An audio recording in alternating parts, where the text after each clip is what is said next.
Olá a todos e a todas, sejam bem-vindos a mais um bate-papo do MBA GESCorp. A nossa convidada de hoje, ela é especialista em diversidade e inclusão. Ela é doutora e mestre em comunicação pela Escola de Comunicações e Artes da ECA USP, graduada em Relações Públicas pela Faculdade Casper Libero. É pesquisadora do Ânima Plurais, fundadora da Mundo Imperfeito, consultoria de diversidade, e da Rede Mães Atípicas, plataforma colaborativa de empreendedorismo para mães atípicas. Patrícia Salvatore. Patrícia Salvatore também faz parte do nosso quadro de docentes do MBA GESCorp. Patrícia, muito obrigada por aceitar o nosso convite para a conversa de hoje. Imagina, eu que agradeço, é um prazer. Patrícia, a gente vai começar a nossa conversa falando um pouco de conceitos, né? Eu acho que é importante para a gente dar uma alinhada, né, e uma balizada na conversa junto com a nossa audiência. Você pode falar para a gente um pouco sobre os tipos de diversidade e como eles podem influenciar as estratégias de comunicação e inclusão das organizações? Bacana. O conceito dos tipos de diversidade, ele foi descrito por pesquisadores espanhóis em um artigo na Harvard Business Review, esses pesquisadores fizeram um levantamento com organizações e identificaram 3 tipos de diversidade. A diversidade a partir de questões demográficas, então o que marca aquele grupo identitário, a diversidade a partir das experiências, e isso é muito importante porque essa pluralidade vinda de pessoas que viveram coisas diferentes, que tiveram experiências diversas, que percorreram caminhos corporativos, educativos diversos, isso contribui muito. E o terceiro tipo é a diversidade cognitiva, ou seja, diferentes formas de solucionar questões, problemas e situações. Esses 3 tipos, eles estão interconectados e eles são fundamentais quando a gente fala da diversidade no ambiente corporativo. Por quê? Porque a gente precisa dessa multiplicidade de olhares para poder chegar em soluções inovadoras, para poder chegar em outros resultados. É aquela história, se todo mundo pensa igual, o resultado sempre vai ser muito próximo. E quando a gente tem essa diversidade de vivências, de formas de soluções ou até de características demográficas, isso faz com que as organizações sejam muito mais ricas, né? Os resultados, as questões trabalhadas ali acabam sendo muito mais ricos, muito mais complexos, que é o que toda organização busca. Uhum. E nesse contexto, como que a gente pode pensar a interseccionalidade? Como é que ela impacta na compreensão desse contexto de inclusão, de exclusão, né, nas organizações? Bom, excelente. Interseccionalidade, o que é isso, né, para quem está aí nos acompanhando? A interseccionalidade é a gente entender que quando a gente fala de inclusão de grupos minorizados, a gente está falando de determinadas características. Então, a questão de gênero, a questão de raça e etnia, a questão da deficiência, a questão LGBT e outros, geracional e tudo mais. Se eu falar sobre mulheres, será que eu estou contemplando todas as mulheres? Não, né? Então, quando a organização ela começa a atuar pensando nas interseccionalidades, o que acontece? Eu preciso entender que quando eu falo de mulheres, eu não estou falando de todas, mas se eu falar de mulheres negras, mulheres periféricas, mulheres que são mães de pessoas com deficiência, eu vou colocando camadas. Isso é interseccionalidade, ou seja, eu vou acrescentando um nível de complexidade que faz com que a gente consiga chegar em grupos que normalmente ficam invisibilizados. porque quando a gente olha alguns dados, né, que a gente pega dados de IBGE ou dados de pesquisas, e a gente analisa um determinado grupo minorizado, ou seja, um grupo que passou e passa por vulnerabilidades institucionais e tudo mais, a gente não pode dizer que todo mundo está contemplado dentro de um macrogrupo, né? Porque existem esses subgrupos que são os interseccionais. Então, quanto mais as organizações conseguem perceber isso e atuar frente a essas interseccionalidades, é melhor, tanto do ponto de vista de funcionários, funcionárias, colaboradores, como os públicos consumidores e demais stakeholders que eventualmente tenham a ver com questões de interseccionalidades. E como essa questão da interseccionalidade, da inclusão, se encontra hoje, em que patamar se encontra hoje no contexto brasileiro? Bom, é bem complexo. Eu acho que já não tem mais muita dúvida de que todo mundo entende, conhece quando a gente fala de diversidade e inclusão, isso é muito bacana. Então, o mundo corporativo pode até não atuar, mas entende a importância, também porque é dado, é fato, né? E consegue perceber que esse é um fator de relevância, é um fator que diferencia e tudo mais. Mas muitas vezes ainda tem aquele olhar de 2 dimensões e não 3 dimensões. Ou seja, não consegue, as organizações ainda não conseguem perceber as camadas adicionais, né? Então, isso requer o quê? Isso requer realmente uma dedicação de longo prazo, eu sempre falo.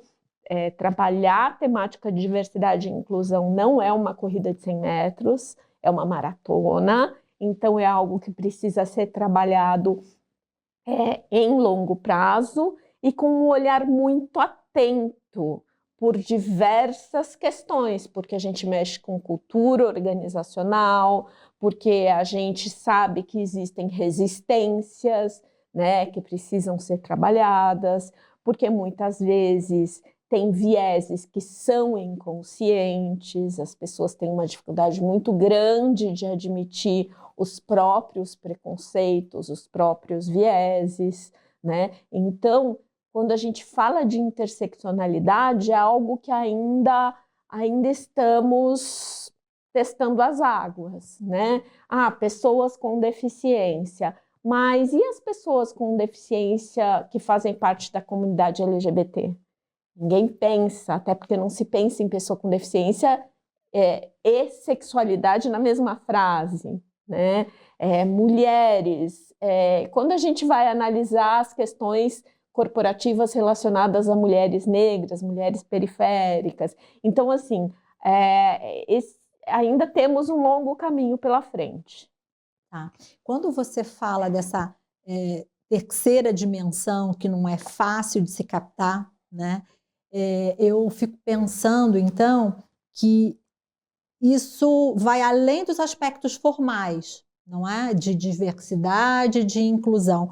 Como a gente consegue, então, dar esse passo em direção a essa terceira dimensão e a complexidade do tema dentro desse contexto organizacional? Bom, a primeira coisa é aprofundando o entendimento, aprofundando o olhar.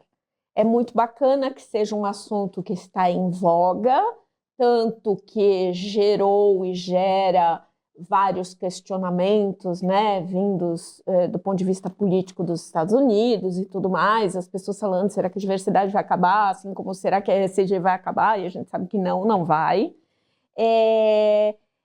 Mas é a gente entendendo que são tudo muito mais complexo, então precisa de um conhecimento, precisa aprofundar, precisa entender as causas e consequências, né? Já existem inúmeras pesquisas que mostram todos os benefícios de diversidade. muito além da questão de justiça social, que é um fator muito justo, mas quando a gente está falando de mundo corporativo, a gente sabe que existe um componente, né, da linha do Excel, da economia, que é fundamental. Então, a gente tem muitas pesquisas que mostram que ambientes diversos trazem mais inovação, trazem mais agilidade na tomada de decisão, trazem mais estabilidade do ponto de vista de turnover, trazem mais fidelidade de clientes.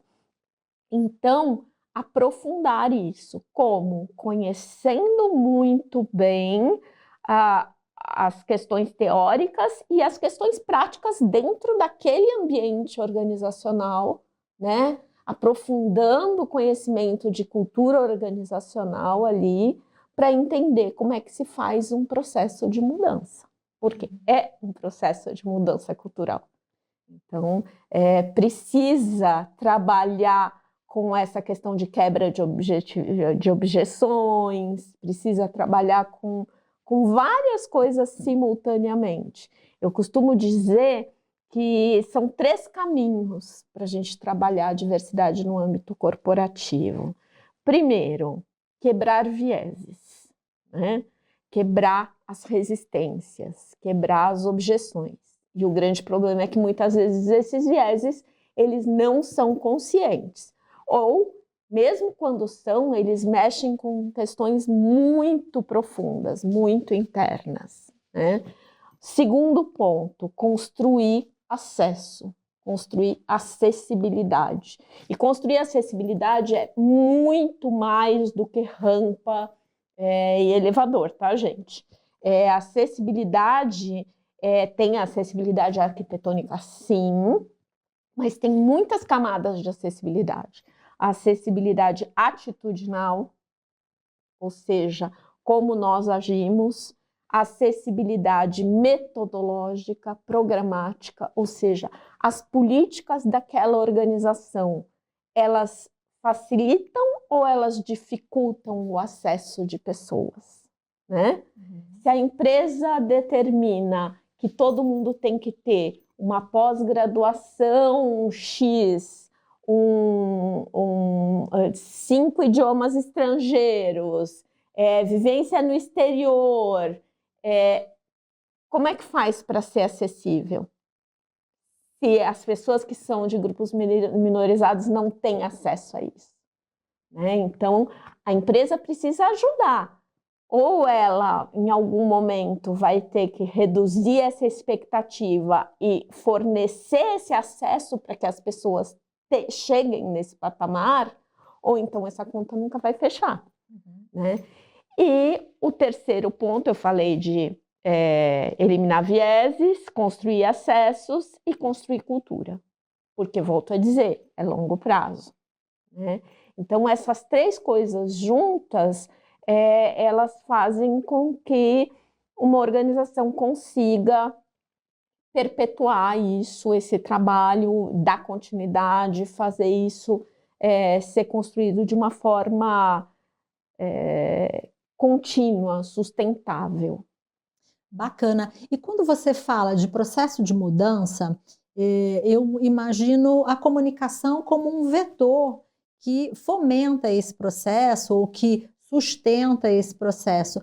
Você pode falar um pouco do papel da comunicação nessa formulação de uma nova cultura e mudança organizacional em direção à inclusão e à diversidade?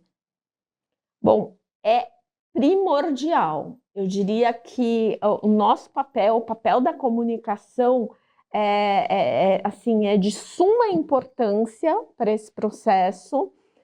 A gente vê que a temática de diversidade costuma muito ser conduzida aí pela área de administração, né, que se apropria disso, os RHs e tudo mais.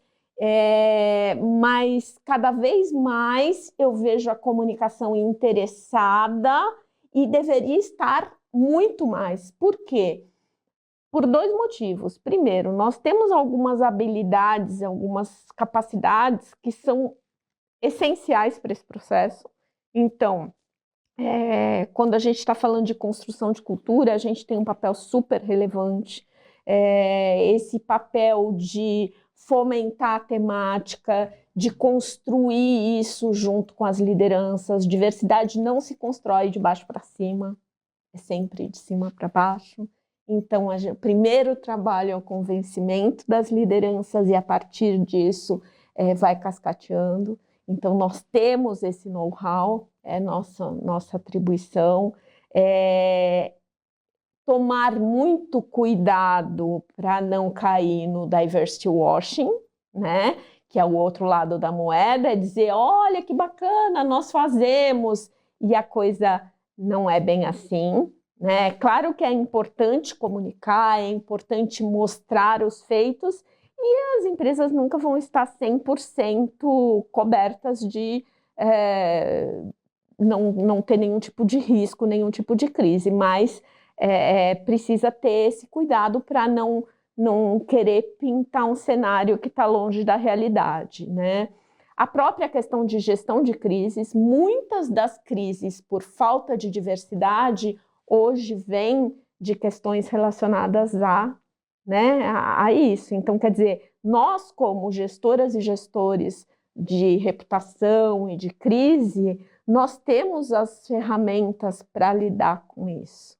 Então, nós somos fundamentais nesse processo. A questão da comunicação inclusiva, que comunicação inclusiva vai muito além do todes, que esse é um outro assunto. As pessoas acham, comunicação inclusiva, né, tem que ficar falando naquele jeito estranho. Não, gente, comunicação inclusiva é você respeitar as pessoas e abrir, por meio da riqueza da língua portuguesa, abrir isso para que todas as pessoas se sintam representadas.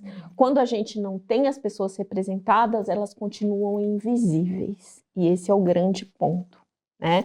Então, a comunicação, ela tem esse papel de fomentar a temática por diversos caminhos, né? Essa responsabilidade. E assim, a gente sabe que, de uma maneira geral, ainda falta um percurso para que a comunicação entenda a responsabilidade de atuar por meio da diversidade. E é um caminho sem volta. Não dá mais para dizer, não vou me preocupar com isso. Já está dado, já é um caminho construído. Então, realmente, as pessoas precisam correr atrás. O pessoal de comunicação precisa correr atrás para ganhar esse repertório.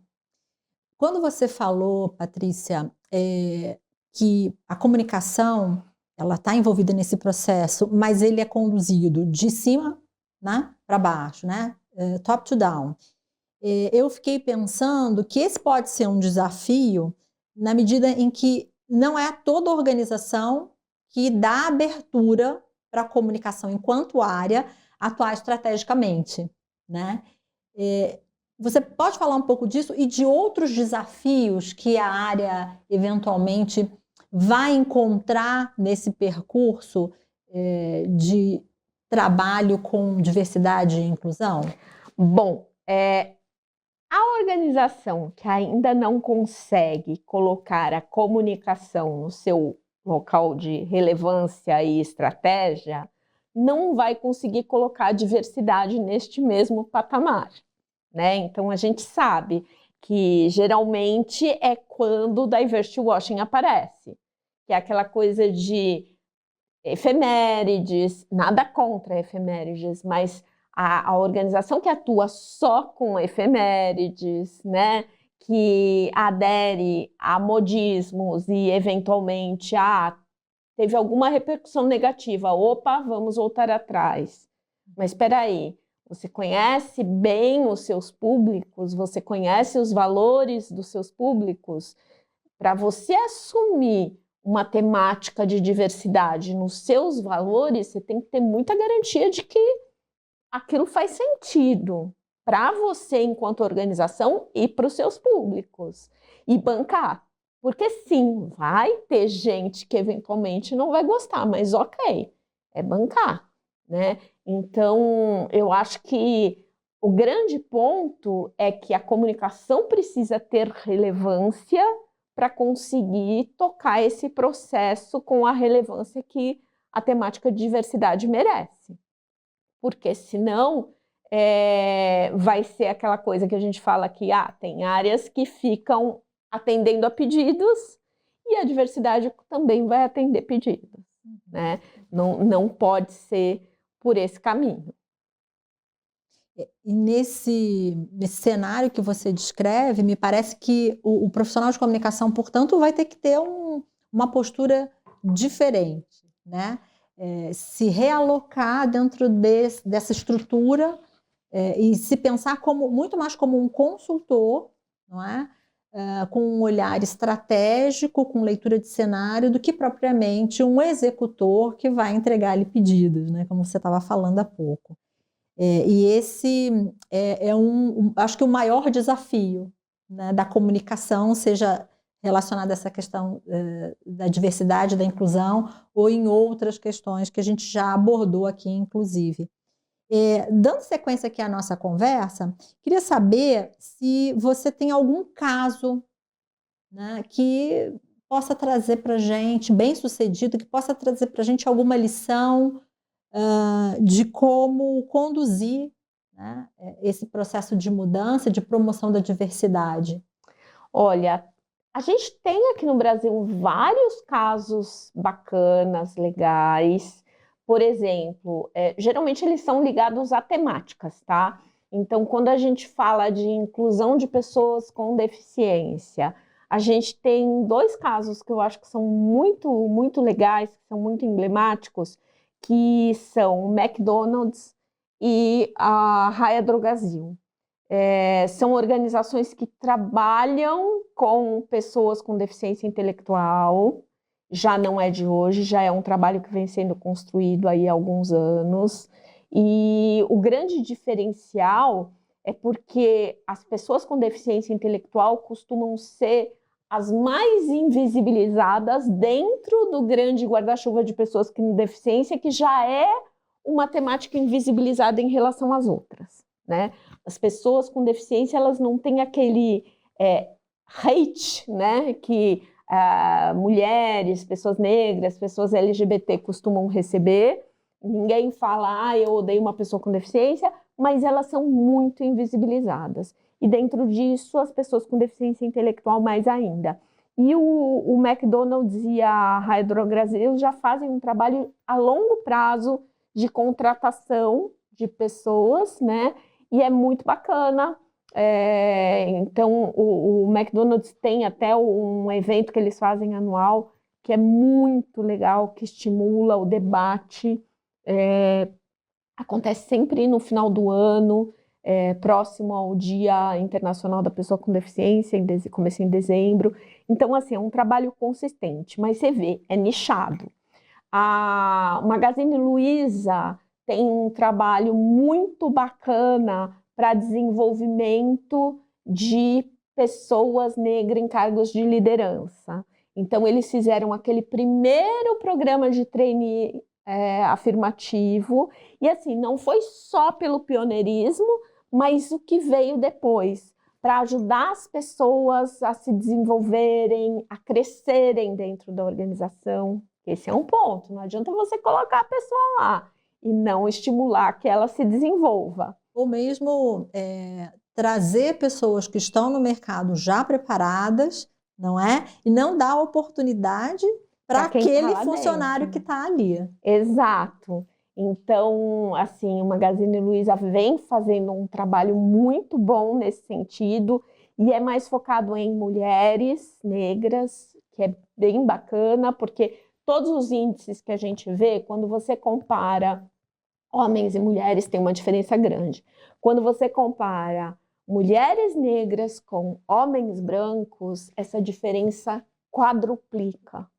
Sempre, em todos os índices de empregabilidade, de renda, de tudo, né? Então, é muito, muito legal quando a gente vê um grande varejista como a Magazine Luiza fazendo esse trabalho focado em mulheres negras, porque realmente é uma camada da população que precisa muito. E aí a gente tem alguns outros casos que vêm de crises e que geram depois, né, geram resultados muito interessantes, como o caso da Skol. A Skol, historicamente, tinha campanhas publicitárias sexistas, muito voltadas para homens, com aquele olhar de objetificar a mulher, tudo mais. E a partir de uma campanha muito infeliz que eles fizeram no Carnaval de 2015, e que teve uma repercussão imensa nas redes sociais, eles se reposicionaram, e reposicionaram de uma maneira muito assertiva, tanto tirando a mulher deste local, né, como também incentivando a questão da comunidade LGBT, patrocinaram a parada durante vários anos, tem uma série de ações. Então, você vê, é aquela história, depois da dor, a empresa acaba voltando, faz a lição de casa e vai resolver e acaba melhorando. O que é importante nesse caso que você reporta da Skol é a demonstração clara de que a marca aprendeu e de forma genuína, né, vai incorporando essas práticas, o que, se não for bem conduzido, também pode gerar ainda mais problemas, não é? Com certeza. É aquela velha história. Eles aprenderam na dor, e também daí eles começaram, acho que neste processo, a entender o seguinte: o público que consome a cerveja não é um público exclusivamente masculino. A interseccionalidade aí. A interseccionalidade. Como é que você pode fazer campanhas publicitárias focadas em metade do teu público e ignorar solenemente ou desrespeitar a outra metade, né? Então, essa ficha levou muito tempo para cair, não só para a Skol, mas para cervejarias de um modo geral, porque se você lembrar, até 10 anos atrás, as campanhas publicitárias de cerveja eram todas com mulheres de biquíni. E hoje não se vê mais isso, né? Todas com mulheres em local neste lugar da sexualização e tudo mais. E é muito assim, positivo, ainda que tardio, a gente perceber que o segmento como um todo percebeu, se deu conta e mudou esse comportamento. Ainda existem muitos setores que precisam melhorar essa percepção, né? A gente vê, quando você vê campanhas, a gente percebe que ainda existe muito aquela coisa de rotular e de colocar esses vieses, porque isso também faz parte de vieses, são muitas camadas de vieses, tá? Vieses dá para dar uma aula só sobre isso, né? Os vieses de confirmação, e aí aquela coisa de você reforçar estereótipos. Então, e às vezes, na imensa maioria das vezes, esse reforço acontece sem que as pessoas se deem conta. Porque é aquilo, geralmente é um grupo muito fechado, de pessoas muito parecidas, e elas não conseguem ver problemas, né? Então, invariavelmente, quando tem alguma campanha publicitária que depois é condenada, é acusada de racismo, você vai ver o grupo que criou e o grupo que validou, majoritariamente é de pessoas brancas. Uhum. Pode ter uma pessoa negra ou outra, mas é uma pessoa que talvez não tenha se sentido confortável para dizer, opa, isso não está bacana. Ou talvez não estivesse, inclusive, no grupo da tomada de decisão. Exatamente. Né? Ou às vezes até estava, mas não numa estava situação confortável. que a pessoa não se sente confortável. Então, por isso que também a diversidade é fundamental dentro das equipes, né? E não só a diversidade, pelo que você me falou agora, e a gente volta ao início da conversa, a questão da cultura, né, que permite que essa pessoa se sinta à vontade para trazer a opinião dela, a leitura do cenário. Exatamente. Porque aí a pessoa vai replicando aquele comportamento do sempre foi assim. Sempre foi assim, não tem problema, é só uma brincadeira, ninguém nunca se incomodou, né? Então são várias falas que a gente vai problematizando quando a gente começa a estudar, a conhecer, a analisar a questão da diversidade. E geralmente essas falas, elas não são falas incisivas do tipo, eu não gosto disso, ou não gosto desse grupo de pessoas. Não, mas são falas que reforçam automaticamente, sem se dar conta. Então, esse é um ponto importante. É a gente entender isso e trabalhar dentro dos grupos, dentro das organizações e principalmente dentro das lideranças, essa conscientização de que precisamos problematizar. Se temos 25 pessoas da alta liderança, sendo 20 homens, 5 mulheres, e todos brancos ou uma pessoa negra, não dá para a gente falar que todo mundo está contemplado. Né? E essa falta de diversidade vai impactar no negócio, né? Sim. Como você falou, muitas vezes uma crise ela é resultante justamente desse olhar que é enviesado, que é míope, não consegue perceber, né, toda a complexidade de um cenário, né? Em que medida naquela situação eu estou sendo preconceituoso ou quanto eu estou sendo excludente, não é? Então é importante, acho que também para o comunicador entender que é uma habilidade, uma competência muito importante para ele desenvolver, né? Que é, de novo, a questão do estrategista da leitura de cenário, e que esse é um tema super sensível que vai desencadear possíveis crises, né? Gera um risco para o negócio e que a gente tem que estar atento para isso, né? E aprendendo, né? Até essa sensibilidade. Exatamente. E não ter medo de se colocar. Como você disse, é uma atuação de consultoria. Então, você se coloca numa posição de ajudar a construir esse novo modelo. Não é simplesmente, vamos fazer isso, vamos fazer aquilo, porque me pediram tal coisa. Não. Você vai ajudar a construir esse novo conceito. Né? Então, se sentir empoderado, empoderada para falar, olha, precisamos fazer um ajuste aqui, precisamos melhorar tal questão. Essa assertividade que é importante que a gente tenha, junto, claro, com a diplomacia que nos é peculiar, demandada e peculiar. Bom, então a gente já está chegando aí próximo ao final da nossa conversa. Eu queria pedir a você, Patrícia, que falasse um pouco para a gente, principalmente para a nossa audiência, para esse profissional que está aqui pensando, né, como eu começo. Eu entendo que é um desafio, que eu preciso começar. Então, por onde eu começo esse trabalho? Pensando no profissional de comunicação que vai puxar esse processo de mudança dentro da organização dele.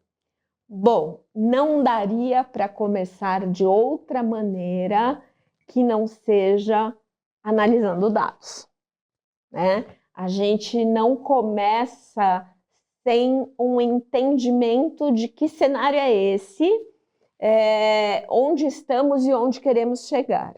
Então, o grande ponto é fazer um diagnóstico. E aí o diagnóstico de comunicação e o diagnóstico de diversidade são muito próximos, porque é um percurso, né, que tem muitas similaridades. Para entender esse cenário e falar, olha, então aqui temos as principais lacunas, aqui temos as principais vulnerabilidades, e a partir daí desenhar um planejamento, uma forma de atuação. Vai ser por meio de conscientização? Sim, é fundamental. As pessoas precisam, como eu falei, elas precisam desconstruir aquilo que já receberam. Então, a conscientização é um passo importantíssimo. Mas mais do que isso, como é que a gente vai construir esses acessos? Então, precisamos pensar formas da organização e se aproximando e recebendo esses públicos. E aí é um trabalho que a comunicação em parceria com o RH, em parceria, sempre em parceria. E isso é uma coisa que a gente sempre faz, né? De atuar em parceria. Vai desenvolvendo esses projetos e trabalhando a inserção das pessoas, o acolhimento, o letramento de todo mundo. Então, são vários pontos que a gente vai construindo ao mesmo tempo, né? Para que esse caminho seja um caminho pavimentado. Falar para fora, comunicar, é importante? Mas não é o primeiro passo. Provavelmente é a última etapa do processo. É a última etapa, exatamente. Porque é fundamental falar, claro, a gente precisa mostrar para a sociedade que a empresa vem percorrendo esse caminho, mas não adianta fazer isso enquanto não tiver um caminho trilhado, né? Então, tem muitas questões, essa construção interna, essa construção das lideranças, para aí, mais lá na frente, poder contar para fora. Aí sim, fazer parcerias, fazer patrocínios, fazer ações, legal, bacana. Muito bom. Patrícia, queria te agradecer mais uma vez por ter compartilhado todo o seu conhecimento conosco e falar para você que está assistindo a gente que as inscrições para o MBA GESCorp continuam abertas até o final de agosto.